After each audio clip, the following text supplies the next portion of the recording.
ಭರಣಿ ಮಳೆ ಬಂದರೆ ಧರಣಿ ತುಂಬಾ ಬೆಳೆ ಎಂಬ ನಾಣ್ಣುಡಿಯಂತೆ ಬುಕ್ಕಾಪಟ್ಟಣದಲ್ಲಿ ಬಿಸಿಲಿನ ಬೇಗೆಗೆ ಬಸವಿಳಿದಿದ್ದ ಭೂಮಿಗೆ ಭರಣಿ ಮಳೆ ತಂಪಿರುತ್ತಿದೆ. ಬುಕ್ಕಾಪಟ್ಟಣದಲ್ಲಿ ಆಲಿಕಲ್ಲು ಸಹಿತ ದಾಖಲೆಯ 31.1 ಮಿಲಿಮೀಟರ್ ಮಳೆಯಾಗಿದ್ದು, ಮಳೆ ಆರ್ಭಟಕ್ಕೆ ಗಾಳಿ ರಭಸಕ್ಕೆ ಬುಕ್ಕಾಪಟ್ಟಣದಲ್ಲಿ ಭಾರಿ ಮರಗಳು ಧರೆಗುರುಳಿವೆ. ಆಲಿಕಲ್ಲು ಮಳೆಯಿಂದಾಗಿ ಮಾವಿನ ಮರಗಳಿಗೆ ಹಾನಿಯಾಗಿದ್ದು, ಅಲ್ಲಲ್ಲಿ ಮುರಿದು ಬಿದ್ದಿವೆ.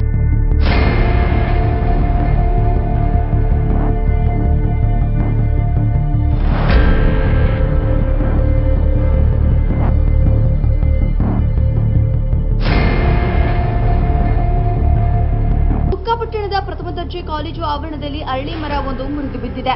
ವೆಂಕಟರಾಮ ಗೋವಿಂದಪ್ಪನವರಿಗೆ ಸೇರಿದ 30ಕ್ಕೂ ಹೆಚ್ಚು ಅಡಿಕೆ ಮರಗಳು ಗಾಳಿ ರಭಸಕ್ಕೆ ಮುರಿದು ಬಿದ್ದಿದ್ದು, ರೈತರು ಕಂಗಾಲಾಗಿದ್ದಾರೆ.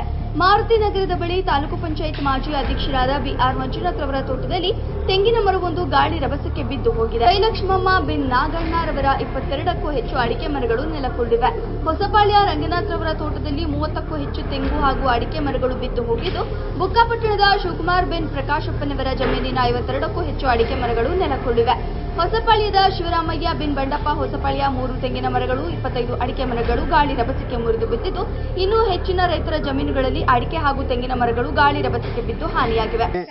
ಸಾಯಂಕಾಲ 3 ಗಂಟೆಯಿಂದ 5:30ವರೆಗೂ ಬಿದ್ದಿರ್ತಕ್ಕಂಥ ಅಕಾಲಿಕ ಮಳೆಗೆ ನಮ್ಮ ಅಡಿಕೆ ತೋಟದಲ್ಲಿ ಸುಮಾರು 20-22 ಮರಗಳು ಎಲ್ಲ ಏನಕ್ಕೂ ಕೆಲಸಕ್ಕೆ ಬರದಂಗೆ ಮುರ್ಕೊಂಡು ಹೋಗಿರುತ್ತದೆ. ಇದು ರೈತರಿಗೆ ಆಗಿರ್ತಕ್ಕಂಥ ತುಂಬ ನಷ್ಟ.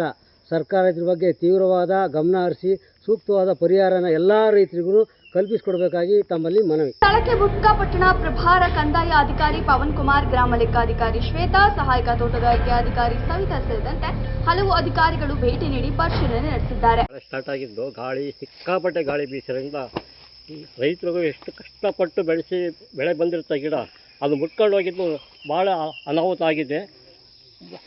ಜಿಲ್ಲಾಧಿಕಾರಿಗಳು, AC ಅವರು, DC ಅವರು ಎಲ್ಲರೂ ಸಮೇತ ಇದನ್ನು ಪರಿಗಣಿಸಿ ರೈತರಿಗೆ ಸೂಕ್ತ ಪರಿಹಾರ ಕೊಡಬೇಕೆಂದು ಕೇಳಿಕೊಳ್ಳುತ್ತಿದ್ದೇವೆ.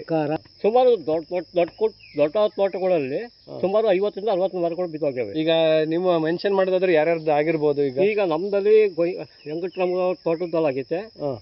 ಅಲ್ಲಿ ಎಷ್ಟಾಗಿದೆ ನಿಮ್ಮ ತೋಟದಲ್ಲಿ? ಅಲ್ಲೂ 50 ಗಿಡ ಹೋಗಿದೆ. ಮತ್ತೆ ಬೇರೆ ಅವ್ರದ್ದು? ಮತ್ತೆ ಗಿರೀಶ್ ಅವ್ರದ್ದು 30 ಗಿಡ ಹೋಗಿದೆ. ಎಷ್ಟು? 30. ಆಮೇಲೆ HR ರಂಗನಾಥ್ ಹೊಸಪಳ್ಳಿ ಅವ್ರದ್ದೊಂದು 50 ಗಿಡ ಹೋಗಿದೆ. 50 ಗಿಡಗಳು. ಬೇರೆ ಆಮೇಲೆ ನಾಗಣ್ಣ ಅವರಲ್ಲಿ ಒಂದು 20 ಗಿಡ ಹೋಗಿದೆ. ಸಂಜೆ ಬುಕ್ಕಾಪಟ್ಟಣದಲ್ಲಿ 39.1 ಮಿಲಿಮೀಟರ್ ಮಳೆ ಬಿದ್ದಿರುತ್ತೆ. ಮಳೆಯಿಂದ ಸುಮಾರು ಒಂದು 3-4 ಕಡೆ ರೈತರದ್ದು ಅಡಿಕೆ ಮರಗಳು ಬಿದ್ದೋಗಿದ್ದಾವೆ. ಈಗ ಪರಿಶೀಲನೆ ಮಾಡ್ತಾ ಇದ್ದೀವಿ. ಈಗ ಬುಕ್ಕಾಪಟ್ಟಣ ಮತ್ತು ಹೊಸಳ್ಳಿಯಿಂದ ಮಾಹಿತಿ ಬಂದಿದೆ. ಈಗ ಬುಕ್ಕಾಪಟ್ಟಣ ಪರಿಶೀಲನೆ ಮಾಡಿದ್ದೀವಿ, ಹೊಸಳ್ಳಿಗೆ ಹೋಗ್ತಾ ಇದ್ದೀವಿ. ತಂದೆ ಸೋಮಶೇಖರ ಅವ್ರದ್ದೊಂದು, ಮತ್ತು ಜಯಲಕ್ಷ್ಮಮ್ಮ ಗಂಡ ನಾಗಣ್ಣ ಅಂತಿದ್ದಾರೆ ಅವ್ರದ್ದೊಂದು, ಮತ್ತು ವೆಂಕಟರಾಮ ತಂದೆ ಗೋವಿಂದಪ್ಪ ಅಂತಿದ್ದಾರೆ ಅವ್ರ ಹೊಲದಲ್ಲೂ ಬಿದ್ದಿದ್ದಾವೆ.